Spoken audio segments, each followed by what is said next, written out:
Custo de vida, emprego e desemprego, cesta básica, tarifas públicas, salário mínimo. Agora, na Brasil Atual, a análise do DIEESE. E nós vamos fazer contato agora com o diretor técnico do DIEESE, Fausto Augusto Júnior. Bom dia, Fausto. Bom dia, Glauco. Bom dia a todos. Fausto, nós tivemos ontem o Banco Central divulgando o Índice de Atividade Econômica, que é considerado aí uma prévia do PIB, mostrando retração de 9,73% em abril, em comparação com o mês anterior.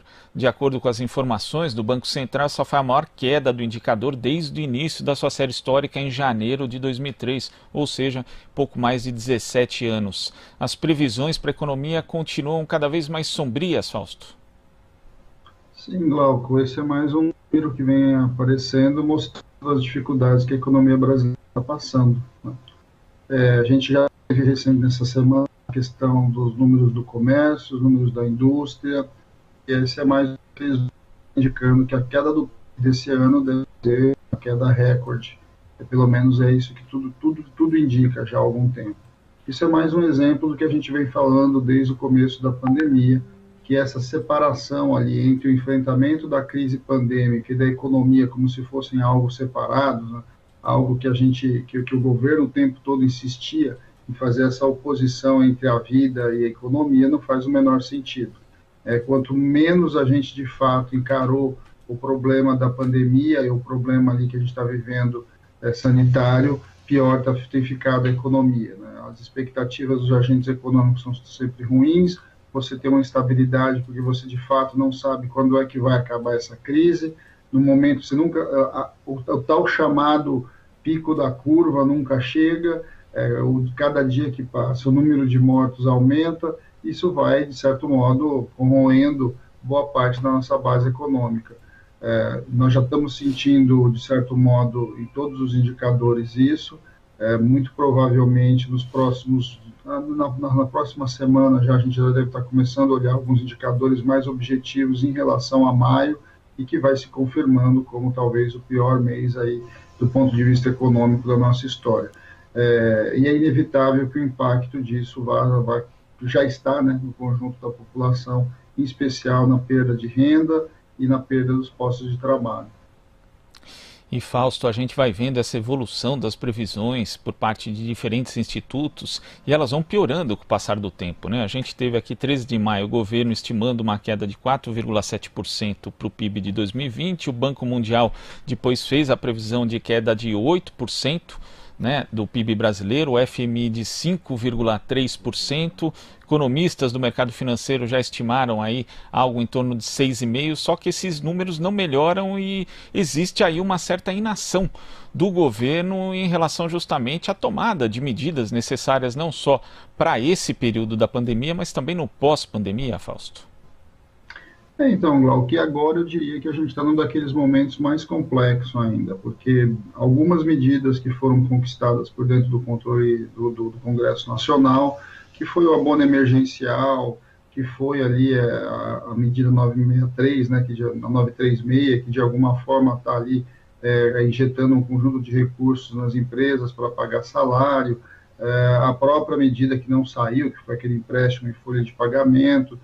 Tudo isso, de alguma forma, ao longo de junho e julho, vai se extinguindo, né? Porque todas as medidas foram colocadas com prazos de até 3 meses, 2 meses, no caso da suspensão do contrato de trabalho. Então, a gente está num daqueles momentos que ou o governo e o Congresso Nacional aceleram as suas colocações, mantêm emprego e, de fato, colocam recursos para rodar na economia, ou a gente vai ter uma derrubada maior. O que está acontecendo, a gente previa lá no começo de março a possibilidade de queda em torno de 8%, é o que está cada vez mais se confirmando, um número cada vez maior de desempregados, e a economia ela vai travando. Não tem como, assim, nesses momentos, ou o Estado ele aparece como ente que vai colocar a economia para girar, e organiza os atores econômicos, nós estamos falando aí das empresas, da iniciativa privada em geral, dos investimentos privados e investimento público, ou a economia continua gelada.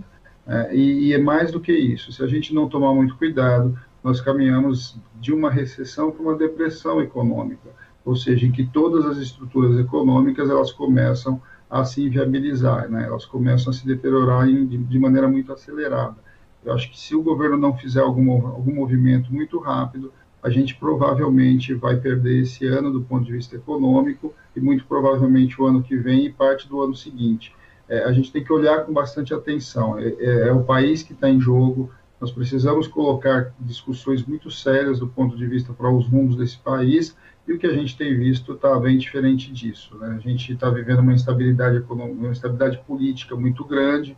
Ontem foi mais um daqueles dias em que a economia toda para ver para onde a política vai, e no meio de tudo isso, quem vai sofrendo mais são as famílias mais pobres, as famílias mais vulneráveis.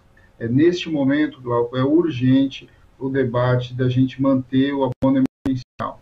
O abono emergencial, bem ou mal, com todos os dilemas e questões que pode ter, mas ele vem mantendo a mínima condição para um conjunto enorme de famílias, e que sem ele vai fazer muita diferença para as pessoas, para as famílias e para os pequenos negócios nas diferentes regiões do país. Então, este momento, eu diria que o mais emergencial de todas as medidas é que a gente prorrogue o abono emergencial e, a partir da sua prorrogação, você comece a construção de uma discussão nacional sobre que rumos nós vamos levar, porque o tombo da economia vai ser muito grande, já está sendo muito grande, e vai precisar de medidas efetivas para que a gente possa sair da onde a gente se encontra nesse momento.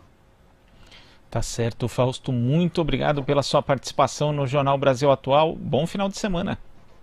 Bom final de semana, Glauco. Bom dia a todos. Bom dia. Conversamos aqui com o diretor técnico do Diese, Fausto Augusto Júnior.